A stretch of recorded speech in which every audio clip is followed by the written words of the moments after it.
Hi, welcome to T2G health channel. நம்ம வீடியோக்குள்ளே போகிறதுக்கு முன்னாடி நம்ம சேனலை சப்ஸ்கிரைப் பண்ணுங்கள், லைக் பண்ணுங்கள், மறக்காமல் ஷேர் பண்ணுங்கள், கமெண்ட் பண்ணுங்கள்.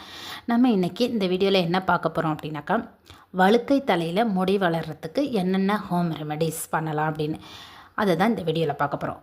இப்போது வழுக்கை தலையில் இப்போ எல்லாருக்குமே வயது ஆக ஆக முடி உதிர தொடங்கும். ஆனால் சில பேருக்கு என்னாகுது, இளம் வயதுலேயே முடி உதிர ஆரம்பிக்குது. இதை வழுக்கை தலையில் முடியை மீண்டும் வளர வைக்கணும் அப்படின்னு நிறைய பேர் என்ன பண்ணுறாங்க, நிறைய மருந்து மாத்திரைகள் சாப்பிட்றாங்க, நிறையா எண்ணெய்கள், அதாவது மெடிக்கல் ஷாப்பில் இருக்கக்கூடிய எண்ணெய்களை வாங்கி தடவுறாங்க, எல்லாமே செய்கிறாங்க. ஆனால் வழுக்கை தலையில் இளம் வயதுலேயே இந்த முடி உதிர்றதுக்கு காரணம் என்ன அப்படின்னா, நம்ம சரியாக ஆயில் மசாஜ் பண்ணுறதில்ல. இப்போ நிறையா காலேஜ் ஸ்டூடெண்ட்ஸாக இருக்கட்டும், ஸ்கூல் பசங்களாக இருக்கட்டும், தலையில் எண்ணெய் தடவுறதே கிடையாது. ஏதாவது ஒரு க்ரீம் அதை தடவிட்டு போயிடுறாங்க. ஸோ என்ன ஆகுது, அந்த ஹேர் க்ரோத் ஆகிறதுக்கு தேவையான நியூட்ரியன்ஸ் எதுவுமே கிடைக்கிறதில்ல. ஸோ அப்போ என்ன ஆகுது, இந்த ஆயிலேருந்து கிடைக்கக்கூடிய சத்துக்களும் கிடைக்கிறதில்ல, நம்ம எடுத்துக்கக்கூடிய உணவுப் பொருட்கள்லையும் அந்த முடி வளர்கிறதுக்கு தேவையான சத்துக்கள் இருக்கிறதில்ல. ஏன்னா இப்போ எல்லாமே ஜங்க் ஃபுட்டாக சாப்பிட்றாங்க. ஸோ அதனால் என்ன ஆகுது, ஹேர் ஃபால் அதிகமாக ஆரம்பிக்குது. அப்போ அந்த வழுக்கை தலை விழ ஆரம்பிச்சிருது. ஸோ அதை தடுக்கிறதுக்கு நம்ம என்ன பண்ணணும், ஃபஸ்ட்டு ஜங்க் ஃபுட்ஸ் எல்லாம் அவாய்ட் பண்ணிடணும். நம்மளோட பாடி ரொம்ப ஹீட் ஆகும், அந்த ஹீட்டை குறைக்கிறதுக்கு ஆயில் பாத்தெல்லாம் நிறைய எடுக்கணும். ஸோ அப்படியெல்லாம் செஞ்சோம் அப்படின்னாலே கொஞ்சம் கொஞ்சமாக க்யூர் ஆகும். ஸோ இது மட்டும் செஞ்சால் போதுமா அப்படின்னா இல்லை, அந்த வழுக்கை விழுந்த இடத்துல நிறைய ரெமெடிஸும் நம்ம பண்ணியாகணும். ஹோம் ரெமெடிஸ் மாதிரி செய்யலாம். இது ஹோம் ரெமெடிஸ் ஏன் பண்ணுறோம், ஏன் மெடிசன் கடையில் வாங்கி தேய்ச்சிட்டு போயிடலாமே அப்படின்னா, அதில் நிறைய சைட் எஃபெக்ட்ஸ் வர ஆரம்பிக்கும். ஆனால் நம்ம வீட்டில் இருக்கக்கூடிய பொருட்களை வச்சு நம்ம அந்த வழுக்கை தலையில் முடியை வளர வைக்கிறதுக்கு செய்யக்கூடிய அந்த ட்ரீட்மெண்ட்ஸ்னால எந்த ஒரு சைடு எஃபெக்ட்ஸுமே ஏற்படாது. ஸோ அதனால் இந்த ட்ரீட்மெண்ட்ஸை நம்ம எல்லாமே ஃபாலோ பண்ணணும் அப்படின்னா சைடு எஃபெக்ட்ஸ் இல்லாமல் சரி பண்ண முடியும். இதில் முதலாவது வேப்ப இலை. வேப்ப இலையை நல்லா பறித்து கொதிக்க வச்சு அதை வடிகட்டி கொஞ்சம் வெது வெதுன்னு இருக்கிற மாதிரி இருக்கிறப்போ நம்ம என்ன பண்ணணும், குளிச்சுட்டு கடைசியாக தலை குளித்து தலையில் ஷாம்பு ஏதோ போட்டு குளிக்கிறோம், அதை குளித்து முடித்த பிறகு நம்ம இந்த தண்ணியை ஊற்றி ஒரு சின்ன மசாஜ் மாதிரி செஞ்சு விட்டோம் அப்படின்னா தலை, அதாவது இந்த வழுக்கை விழுது இல்லையா, அது என்ன காரணத்தினால வேணால், ஒன்று ஜெனட்டிக் மூலமாக கூட வரலாம், இல்லையா சில அந்த பொடுகு தொற்று, தோல் பிரச்சனை, அந்த மாதிரி வியாதிகள் கூட வரலாம். ஸோ இதை சரி பண்ணுறதுக்கு இந்த வேப்ப இலையை நம்ம மசாஜ் பண்ணி, அந்த வேப்ப இலை வாட்டரை மசாஜ் பண்ணிகிட்டே வரணும். வாரத்துக்கு ஒரு 3 தடவை இதை செஞ்சுட்டு வந்தோம் அப்படின்னா கொஞ்சம் கொஞ்சமாக அந்த ரூட் ஹேர்லாம் என்னாகும், நல்லா க்ரோத் ஆக ஆரம்பிக்கும். அதெல்லாம் நல்லா ஸ்ட்ரென்தன் ஆகி நல்லா முடி வளர ஆரம்பிக்கும். கொஞ்ச நாள்லையே இதோட பெனிஃபிட் நமக்கு தெரியும். ஸோ அந்த ரிசல்ட் நமக்கு தெரிஞ்ச பிறகு நம்ம திரும்ப அதை நம்மளே கண்டினியூ பண்ணிகிட்டே இருப்போம். செகண்ட், வெங்காயச்சாறு. வெங்காயம் அப்படிங்கும்போதே அதோட ஸ்மெல் நிறைய பேருக்கு பிடிக்காது, அதோட காரத்தன்மையும் பிடிக்காது. ஆனால் இந்த வெங்காயம் தான் உங்களோட முடியை உதிர்வை தடுக்கிறதுல ரொம்ப ரொம்ப ஹெல்ப் பண்ணும். அதாவது இந்த நல்லா ஒரு க்ரோத் கொடுக்கறதுக்கும் இந்த வெங்காயச்சாறு தான் ஹெல்ப் பண்ணுது. சின்ன வெங்காயத்தை அரைச்சி, அதாவது இப்போது பெரிய வெங்காயமாக இருக்கலாம், சின்ன வெங்காயமாக இருக்கலாம், எந்த வெங்காயம் கிடைக்குதோ அதை எடுத்துக்கலாம். ஆனால் பெரிய வெங்காயத்தை விட சின்ன வெங்காயத்தில் இன்னும் கொஞ்சம் காரம் அதிகமாக இருக்கும், அதனால் நமக்கு ரிசல்ட்டும் கொஞ்சம் சீக்கிரம் கிடைக்கும். இந்த வெங்காயத்தை என்ன பண்ணணும், நல்லா அரைச்சிடணும். அரைச்சிட்டு அந்த ஒரு மாதிரி கொழப்பாக இருக்கும் இல்லையா, அதை எடுத்து நம்ம தலையில் நல்லா அப்ளை பண்ணிவிட்டு ஒரு 1/2 hour வச்சுட்டு குளிக்கலாம். இல்லை இன்னொரு ஸ்டெப் எனக்கு அப்படி பிடிக்கல அப்படின்னாக்கா, இந்த வெங்காயச்சாறை அரைச்சி அதை நல்லா ஃபில்ட்ரு பண்ணிக்கணும். ஃபில்ட்ரு பண்ணிவிட்டு அந்த தண்ணியை மட்டும் எடுத்து அப்படியே நல்லா தலையில் தேய்ச்சிட்டு கொஞ்சம் நேரம் வச்சுட்டு அதுக்கப்புறம் நம்ம குளிக்கலாம். ஸோ இந்த மாதிரி செஞ்சுட்டு வந்தோம் அப்படின்னா நல்லா க்ரோத் ஆக ஆரம்பிக்கும். நெக்ஸ்ட்டு தேர்ட் ஒன், வெந்தயம் முடி வளர்ச்சிக்கு மட்டும் இல்லாமல் நமக்கு நிறைய பெனிஃபிட்டாக இருக்குது அப்படின்னு நம்ம நிறைய வீடியோஸில் பார்த்துருக்குறோம். ஆனால் முடி வளர்ச்சிக்கு ரொம்ப ரொம்ப ஹெல்ப் பண்ணக்கூடிய அதாவது முடியை வளர்கிறதுக்கு ஹெல்ப் பண்ணுற ஒரு பெரிய ஹீரோ அப்படின்னு கூட வெந்தயத்தை சொல்லலாம். வெந்தயம் அதோட அந்த வெந்தய விதைகளை என்ன பண்ணணும், நம்ம முதல் நாள் நைட்டே தண்ணியில் ஊற வச்சிடணும். ஊற வச்சுட்டு மறுநாள் காலையில் அதை நல்லா அரைச்சி வெறும் வெந்தயத்தை பேக் மாதிரி போடலாம். இல்லையா இந்த வெந்தயத்தை தயிரோட மிக்ஸ் பண்ணி, இப்போ நமக்கு எனக்கு கூலிங் ஒத்துக்கும் சம்மர் டைமில் அப்படின்னாக்கா இந்த வெந்தயத்தை என்ன பண்ணணும்னா தயிரோடு போட சொன்னாங்கன்னு சொல்லிட்டு கூலிங் டைமில் போடாதீங்க. நிறைய பேருக்கு அது ஒத்துக்காமல், ஏன்னா வெந்தயமும் கூலிங் தயிரும் கூலிங். ஸோ அதனால் என்ன பண்ணலாம், எனக்கு ஹீட் பாடி எனக்கு ஒத்துக்கும் அப்படிங்கிறவங்க வெந்தயத்தை கொஞ்சம் தயிரை ஆட் பண்ணி மிக்ஸ் பண்ணி தலையில் நல்லா அப்ளை பண்ணி 1/2 hour மேலே அதை வைக்காதீங்க, ஏன்னா ரொம்ப கூலிங் ஆகிடும். ஸோ 1/2 hour வச்சுட்டு நல்லா குளிச்சிங்கன்னா வேறு எதுவுமே தலையில் போட போடக்கூடாது. ஷாம்பு, சீயக்காய் எதுவுமே போடக்கூடாது. இதை மட்டுமே போட்டு நல்லா தேய்ச்சி குளிச்சிங்க அப்படின்னாக்கா முடி வந்து நல்லா வளர ஆரம்பிக்கும்.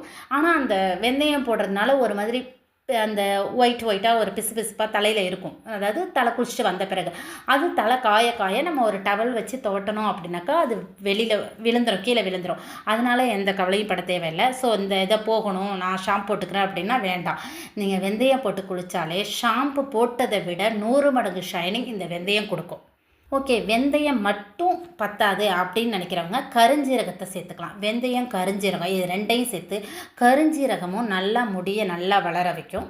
ஸோ இந்த கருஞ்சீரகத்தையும் முதல் நாள் நைட்டே ஊற வச்சு அரைச்சிக்கலாம். இல்லையா, வெந்தயத்தை கருஞ்சீரகத்தை ரெண்டையும் நல்லா பொடி பண்ணி அதை நல்லா வெயிலில் காய வச்சு பொடி பண்ணிக்கோங்க. பொடி பண்ணி தேங்காய் எண்ணெய், சுத்தமான செக்கெண்ணெயை வாங்கிக்கோங்க. அந்த எண்ணெயில் இந்த பொடி பண்ணிங்க இல்லையா, இதை போட்டு நல்லா காய்ச்சி ஆற வச்சுருங்க. ஆற வச்சு ஒரு கண்ணாடி பாட்டிலில் எடுத்து வச்சுருங்க. அதாவது வாரத்துக்கு 2 நாள் இதை வந்து 2 நாளோ இல்லை 3 நாளோ தலையில் நல்லா தேய்ச்சி மசாஜ் பண்ண வச்சுருங்க. வச்சுட்டு அதுக்கப்புறமா நல்லா ஹேரை அலசுனீங்க அப்படின்னாலும் வளரும். இல்லை எனக்கு அப்படி வேண்டாம் அப்படின்னாலும் இந்த எண்ணெயை நீங்கள் டெய்லி தலையில் தடவிட்டு வந்தால் கூட வளரும். நெக்ஸ்ட்டு கீழாநெல்லி இலை, கீழாநெல்லி வேர், அந்த வேர் இல்லை இலை, ஆனால் இலையை விட வேர் தான் ரொம்ப நல்லது. இந்த வேரை நல்லா சுத்தம் செஞ்சு சின்ன சின்ன துண்டாக நறுக்கிடுங்க. தேங்காய் எண்ணெயில் போட்டு நல்லா காய்ச்சி தலைக்கு தடவிட்டு வந்தாலும் இந்த வழுக்கையில் முடி வளர ஆரம்பிக்கும். நெக்ஸ்ட்டு விளக்கெண்ணெய் மற்றும் தேங்காய் எண்ணெய் இது ரெண்டையும் சேர்த்துக்கோங்க. இந்த ரெண்டையும் நல்லா சூடுபடுத்திக்கங்க. அதாவது இப்போ நம்மளோட ஹேருக்கு தகுந்த மாதிரி தேங்காய் எண்ணெய் 3 டீஸ்பூன்னா விளக்கெண்ணெய் 1 டீஸ்பூன் எடுத்து நல்லா சூடு பண்ணிக்கோங்க. சூடு பண்ணிவிட்டு 3 நாளுக்கு ஒரு டைம், அதாவது வாரத்துக்கு 2 டைம்ஸ் அப்படின்னு வச்சுக்கோங்க. இப்போது நம்ம தலையில் ஃபுல்லாக தடவலாம். இது குறிப்பாக வழுக்க இருக்கிற பகுதியில் நல்லா நம்ம கான்சன்ட்ரேட் பண்ணி நல்லா மசாஜ் பண்ணணும். அப்போ 3லேருந்து 5 நிமிஷம் நல்லா மசாஜ் பண்ணிவிட்டு வெந்நீரில் நனைச்ச டவலை வந்து அந்த இடத்துல பூத்திட்டு ஒரு 10 நிமிஷம் அதை அப்படியே வச்சுருங்க. வச்சுட்டு அதுக்கு பிறகு டவலை எடுத்துகிட்டு தலைகீழாக குனிஞ்சி, அதாவது தலைகீழானா நீங்கள் தலைகீழாக நிற்கக்கூடாது, தலையை வந்து கீழே குனிஞ்சி கூந்தலை வந்து கீழே விட்டோம் அப்படின்னாக்கா ரத்த ஓட்டம், ஏன்னா நம்ம குனிஞ்சு பார்த்தோன்னா ரத்த ஓட்டம் அதிகரிக்கும். அப்போ வழுக்கை பகுதி இருக்கிற இடத்துல அந்த ரத்த ஓட்டம் அதிகமாகி முடி வளர்ச்சியை தூண்டுது. முடி உதிர்தலையும் தடுத்து உச்சந்தலையில் இருக்கக்கூடிய தொற்றையும் எதிர்த்து போராடுது. நெக்ஸ்ட்டு வழுக்கை தலையில் முடியை மீண்டும் வளர்க்குறதுக்கு இன்னொரு தீர்வு என்ன அப்படின்னா மருதாணி மற்றும் நெல்லிக்காய். இந்த மருதாணி நெல்லிக்காய் ஃப்ரெஷ்ஷாக இருக்குது அப்படின்னா ஃப்ரெஷ்ஷாக அரைச்சியும் போடலாம். இல்லையா, மருதாணி பொடி, நெல்லிக்காய் பொடி வந்து நாட்டு மருந்து கடையில் கிடைக்கிது. அதை வாங்கிட்டு வந்து தேங்காய் எண்ணெயோடு கலந்து இப்போ நம்ம வாட்டர் ஆட் பண்ணாமல் தயிர் சேர்த்து கலக்கிக்கணும். தயிர் சேர்த்து கலக்கிட்டு நம்ம தலையில் ஃபுல்லாக டை அடிக்கிறாங்கள்ல, அது மாதிரி ஃபுல்லாக இந்த நெல்லிக்காய் மருதாணியையும் தயிர் கலந்து அடிச்சுக்கணும். மருதாணி அடித்தாக்கா முடி செம்பட்டை ஆகாதா அப்படின்னு நினைப்பீங்க. ஆனால் அதை சரி பண்ணுறதுக்கு தான் நெல்லிக்காயை நம்ம ஆட் பண்ணுறோம். இந்த நெல்லிக்காய் மருதாணி ரெண்டும் சேர்ந்து அந்த முடி உதிர்ந்த இடத்துல முடியை வளர ஆரம்பிக்கும். ஸோ இதுக்கு ஒரு நல்ல பெனிஃபிட். இன்னொரு இதையும் சேர்த்துக்கலாம், கருவேப்பிலையும் சேர்த்துக்கலாம். கருவேப்பிலை, நெல்லிக்காய், இந்த மருதாணி 3ஐயும் சேர்ந்து அரைச்சி தயிரோடு மிக்ஸ் பண்ணியும் தலையில் போட்டுட்டு வந்தோம் அப்படின்னா நல்லா முடியை வளர வைக்கும். இது மட்டும் இல்லாமல் தேங்காய்ப்பால், நல்ல ஃப்ரெஷ்ஷான தேங்காய்ப்பால் எடுத்து அதை தலையில் மசாஜ் பண்ணணும். இதை மசாஜ் பண்ணி நம்ம குளித்தோம் அப்படின்னாக்கா பிளட் சர்க்குலேஷன் நல்லாகி முடி வளர ஆரம்பிக்கும். ஸோ இது நம்ம மசாஜ் பண்ணி குளிக்கிறது. அதே மாதிரி ஆலிவ் எண்ணெயும் மசாஜ் பண்ணலாம். இப்போ நம்ம தேங்காய் எண்ணெய், விளக்கெண்ணெய் சொன்னோம் இல்லையா, அதே மாதிரி ஆலிவ் எண்ணெயும் நேரடியாக கூந்தலில் நம்ம முடியில் தடவிட்டு கொஞ்சம் நேரம் கழித்து மசாஜ் பண்ணோம் அப்படின்னா அது என்ன பண்ணுன்னா இரத்த குழாயெல்லாம் தூண்டி இரத்த நாளத்தையெல்லாம் விரிவடைய செஞ்சு இரத்த ஓட்டத்தை அதிகரிக்கும். ஸோ இந்த ஆலிவ் எண்ணெயை லேசாக நம்ம சூடு செஞ்சு போட்டோம் அப்படின்னா இதோட பலன் 2 மடங்காகும். ஸோ இப்போ மேலே சொன்ன இந்த விஷயங்களெல்லாம் நம்ம ஹேர் அந்த வெளியில் அப்ளை பண்ணுறது. உள்ளே எடுத்துக்க பொருள் நம்ம இப்போ சாப்பிட்றது என்ன அப்படின்னாக்கா நல்ல க்ரோத் ஆகக்கூடிய ஹேர் க்ரோத்துக்கு தேவையான நல்ல புரதம் நிறைந்த ஊட்டச்சத்து மிக்க பொருட்களை நம்ம சாப்பிடணும். முக்கியமாக கருவேப்பிலையை நம்ம சாப்பாட்டில் சேர்த்துக்குவோம். ஆனால் என்ன பண்ணுவோம், தூரமாக தள்ளி வச்சுருவோம் சாப்பிடும்போது. அப்படி செய்யவே கூடாது. கருவேப்பிலையே சாப்பிடணும். ஓகே, நமக்கு அப்படியே பிடிக்கல அப்படின்னா நம்ம வீட்டில் கருவேப்பிலை செடி இருக்குதுன்னா கூட டெய்லி காலையில் ஒரு கொத்து கருவேப்பிலையை பறித்து அலசிட்டு அதை அப்படியே மென்று சாப்பிட்லாம். ஸோ இப்படி சாப்பிட்டுட்டு இருந்தாலும் நல்ல ஹேர் வந்து க்ரோத் ஆகும். கீரை டெய்லி ஒரு கீரை சாப்பிட்டுட்டு வரலாம். முருங்கைக்கீரை, குறிப்பாக முருங்கைக்கீரை நல்லா கூந்தலை வளர வைக்கிறதுக்கு, கூந்தலுக்கு மட்டும் கிடையாது, எல்லா விஷயத்துக்குமே முருங்கைக்கீரை நல்ல ஒரு பயனுள்ள ஒரு கீரையாக இருக்கும். ஸோ இந்த மாதிரி சாப்பிட்டுட்டு, ஏன்னா நம்ம ஆல்ரெடி கீரையை பற்றியே முன்னாடி வீடியோவில் போட்டிருக்கோம். ஸோ கீரையோட பெனிஃபிட்ஸ் வேணும்னா அந்த வீடியோவோட லிங்க்கையும் நாங்கள் இதில் கொடுக்குறோம், நீங்கள் அந்த வீடியோவையும் பாருங்கள். ஸோ அப்படி எல்லாத்தையுமே நம்ம சாப்பிட்டுட்டு, நம்ம சாப்பிடக்கூடிய பொருட்கள்லையும் நிறைய ப்ரோட்டீன்ஸ் இருந்தது அப்படின்னாலும் நம்ம ஹேர் நல்லா க்ரோத் ஆக ஆரம்பிக்கும். ஸோ மேலே சொன்ன எல்லா விஷயங்களையும் ஃபாலோ பண்ணி நீங்கள் இதை கண்டினியூ பண்ணிகிட்டே வந்தீங்க அப்படின்னா கண்டிப்பாக கூடிய சீக்கிரமே அந்த சொட்டையான அந்த இடத்துல கூட நல்லா ஹேர் க்ரோத் ஆரம்பிக்கும். மற்ற இடங்கள்லையும் இன்னும் நல்லா ஹேர் வளர ஆரம்பிக்கும். ஸோ இதை எல்லாருமே ஃபாலோ பண்ணி, அதாவது சொட்டை விழுந்தவங்க இதை ஃபாலோ பண்ணி இதோட பயனை சீக்கிரமாக அடைஞ்சுக்கோங்க. தேங்க்யூ ஃபார் யுவர் வாட்சிங்.